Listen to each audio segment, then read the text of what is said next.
what's going on, everybody? It is Aaron, or LM9, and today I want to show you guys some custom LEGO scaled Magnaguards.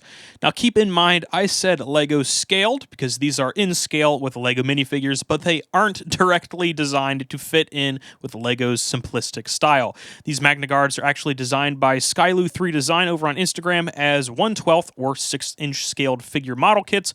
However, my friend Tristan, also known as CustomBrickBuilder, worked with Skylu3 Design to make these figures LEGO scaled and to incorporate some LEGO scaled elements such as the feet and the hands.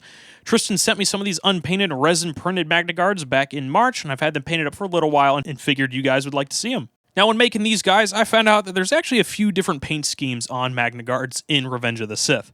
First up is the normal Grunt Magnaguard. Now, this guy is just painted up in a Citadel Silver, which is specifically Iron Breaker. Then I washed it in Citadel Non-Oil Shade, just to get a black wash on that. Now, there are some gunmetal and bronze details here and there, mainly on the ab section of the torso, and some red paint for the lights in the eyes and the center of the torso.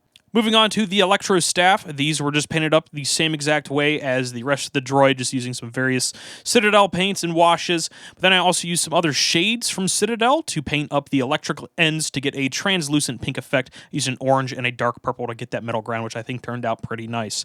Now, you might be wondering what is going on with the capes. Now, the capes were made from some LEGO sail cloth that were then painted up, and unfortunately, I couldn't figure out a good way to make the hood. I tried sculpting it, but it was just being extremely finicky and just was not turning out great, so I decided to leave the hoods off of these droids. However, upon doing that, I can actually take the cape off of this figure, so then I can have Magnaguards from the Clone Wars TV show.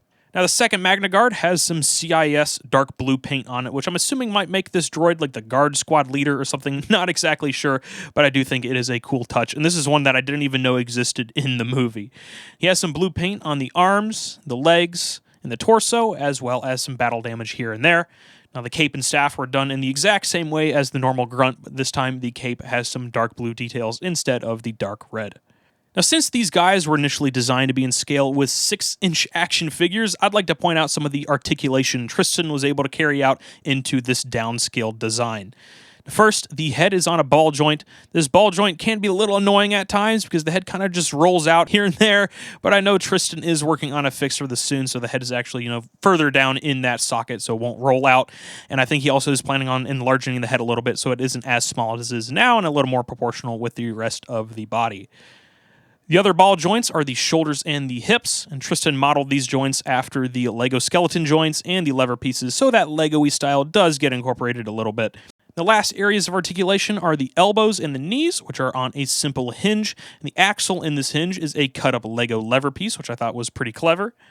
Now, these points of articulation are very nice to have on a figure like this because it allows you to get some dynamic poses, but often I find myself scared to even move them because I worry about paint rub, but that's probably just me. Now, here's a look at these guards with the official LEGO renditions of them and a normal LEGO minifigure, just so you guys can get a sense of size of them. The difference here is pretty much night and day. I know some people will prefer the LEGO ones since, they are actually LEGO, but I prefer the custom ones since they kind of fit in better with some of my other custom figures. Now, speaking of other figures, I naturally wanted 2 of these figures to go along with my custom LEGO scaled General Grievous, and I think they look absolutely great together. I also have some Dark Troopers from Tristan that I'll be painting up here shortly, but he has a bunch of other droid figures up for sale on his store, which will be linked to in the description. I plan on picking some of these up here pretty soon just to paint them up, just because I think they're really great designs and just a great addition to my droid army. So if you guys pick some of these up from him, be sure to check out his video guide on his YouTube channel on how to assemble these, so that way you guys don't mess them up, because there is a little bit of a science behind doing this. So be sure to watch that so you guys are making these guys safely. So that'll be it for this video. Thank you guys so much for watching, and I will see you guys later.